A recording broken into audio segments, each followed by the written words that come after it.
Then all of a sudden, here come what, for lack of a better name, I'll call the men in black, who ransack your house.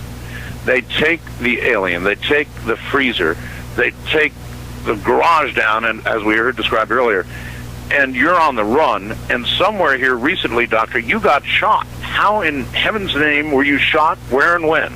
Well, we had gone to San Diego after your show to present this information to the San Diego UFO Society. Mm-hmm. And, I'm thinking things are much calmer now. I've presented this information to the public. Yes. Both on your forum and in person. And I'm a lot more relaxed. I figure, okay, things are back to normal as far as I don't have to worry so much, because you kind of let it out of the bag. Sure. So I went home from San Diego. We don't have a lot of time here, so okay. And when I went back to where I was staying at the time, which was in Canada, I went to sleep. I got up the next day. I went out. I had breakfast. I got a newspaper.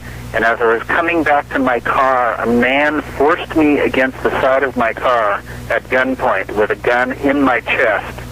A man in his early 30s, dressed in a jogging suit. He said nothing. Pushed me back. As he pushed me back, I grabbed the gun and I forced it away from the center of my chest, up and to my left. And it went off, probably because I grabbed it. But it was a reaction. It was not conscious. Okay? And then what? And it fired.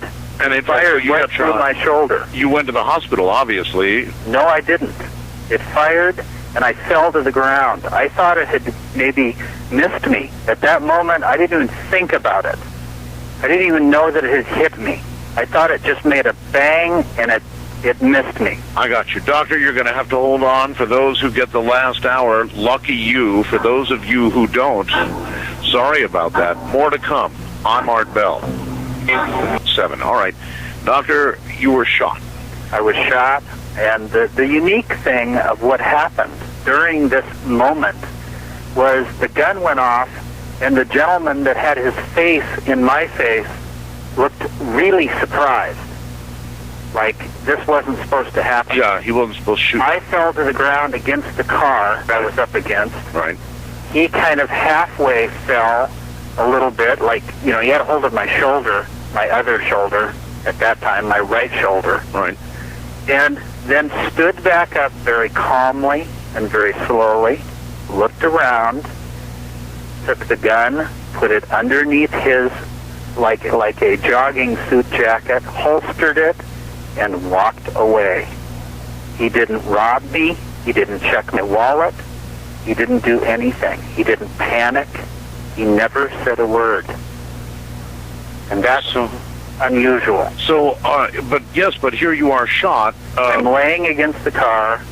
A guy came over, a man kind of came running over and said, "What happened? Did you get robbed? What's going on?" Right.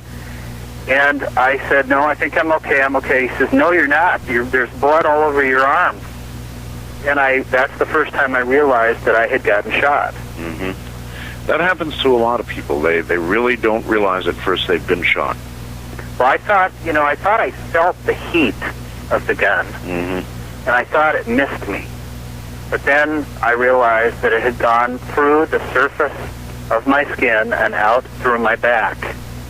And basically, this was a very small caliber, and we know what caliber it is because we retrieved the shell. What was it? It was a 9mm. 9mm, that's not that small. And it went right through basically my trapezius muscle and out the back. Mm-hmm. So then, what did you do? I mean, well, the guy helped me up, and he says, "Well, I'll go call an ambulance." I said, "No. I mean, I'm back in shock. I'm in fear of my life at this moment." And I just was panicking, and I got in my car, and I drove back to where I was staying. I was staying with some people who were basically putting me up. Now, these were people who were the Alliance. Right. The guy I was staying with, and if you recheck the other program, he was a doctor. He was a physician, mm-hmm. a medical physician. Well, I walked in, his wife called her husband. He came home, and he cleaned the wound out, and he treated it and wrapped it up. And I stayed there for months. And luckily, it didn't break any major artery. It didn't, a little bit lower, it would have went right through my collarbone. But, so you've been on the run. Ever since this whole thing began, you've been on the run. One way or another, yeah.